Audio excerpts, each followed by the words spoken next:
લક્ષ્ય ન્યૂઝ, એક નજર, એક લક્ષ્ય. ધ્રાંગધ્રાથી માતાના મઢ માં આશાપુરાના દર્શન કરવા છેલ્લા 25 વર્ષથી પગપાળા જાય છે ભક્તો. દરરોજ 30 થી 35 કિલોમીટરનું અંતર કાપે છે.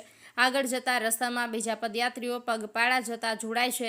નવરાત્રિના દિવસો નજીક છે ત્યારે માતાજીની ભક્તિ કરવા માટે લોકો આગળ અલગ અલગ રીતે માતાજીના દર્શન કરવા માટે જતા હોય છે, જેમાં પગપાળા માતાના મઢે દર્શન કરવા માટે ચાલીને તેમજ સાયકલ દ્વારા લોકો જતા હોય છે.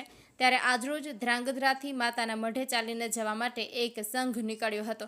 આ સંઘ છેલ્લા 25 વર્ષથી માતાના મઢે ચાલીને જાય છે અને આજે 26મી વખત માતાના મઢ ચાલીને જવા માટે સંઘ નીકળ્યો હતો. આ સંઘ 100 લોકો જોડાય છે અને રોજનું 30 થી 35 કિલોમીટર અંતર કાપીને આ સંઘ નવરાત્રિના પહેલા નોરતે અથવા તો બીજા નોરતે પહોંચે છે અને મા આશાપુરાના દર્શન કરે છે. આજે ધ્રાંગધ્રામાં વિરાણીપાથી આ સંઘ સવારે મા આશાપુરા માતાજીની આરતી કરીને મોટી સંખ્યામાં લોકો જોડાયા હતા. શહેરના રોડ ઉપર ગરબા ગાતા અને બોલ માળી અંબે, જય જય અંબે, જય માતાજીના નારા સાથે ભક્તો જોડાયા હતા, જેમને વિદાય આપવા માટે તે વિસ્તારના લોકો પણ આ સંઘમાં જોડાયા હતા. બ્રિજેશ ત્રિવેદી, સુરેન્દ્રનગર. જય માતાજી. વિરાણીપા મિત્ર મંડળ દ્વારા સંઘનું આયોજન કરવામાં આવે છે અને છેલ્લા 25 વર્ષથી આ માતાજીના સંઘનું કામ કરીએ છીએ અને આ 26મા વર્ષમાં અમે મંગલ પ્રવેશ કરીએ છીએ અને અમારી સાથે ભાવિક ભક્તો અને ભાઈઓ બહેનો 50 થી 100 લોકો હાલીને હોય છે. પછી અમારી સાથે જમવાની રહેવાની બધી સુવિધા હોય છે. રસ્તામાં અમને બધી સુવિધા મળી રહે છે.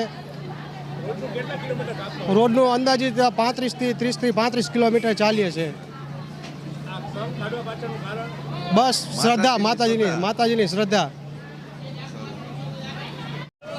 જય માતાજી. મારું નામ કુમુદબા જાડેજા છે, નરેન્દ્રસિંહ. ધ્રાંગધ્રાથી વિરાણીપામાંથી 25 વર્ષથી અમે માતાના મઢ હાલીને જઈ છીએ. એમાં 3 વર્ષ હું ઉઘાડા પગે ગઈ છું અને આ પહેલી વાર આખે પાટા બાંધીને હું જાઉં છું. આ 25મું વર્ષ છે. આમ રનિંગ 26મું વર્ષ, 25 પૂરા કર્યા. બોલો જે માની શ્રદ્ધા, માએ કામ એવા કર્યા છે એટલે માની શ્રદ્ધા હોય ને એટલે દર્શન કરવા જતા હોય. અહીંથી 26મું વર્ષ છે, પણ પહેલાં વધારે જોડાતા, અત્યારે 100 થાય છે. પોતા 100-150 થાય છે 10 દિવસે. આપણે સાથે લઈ જઈશું ને બધું મળી રહીએ છે.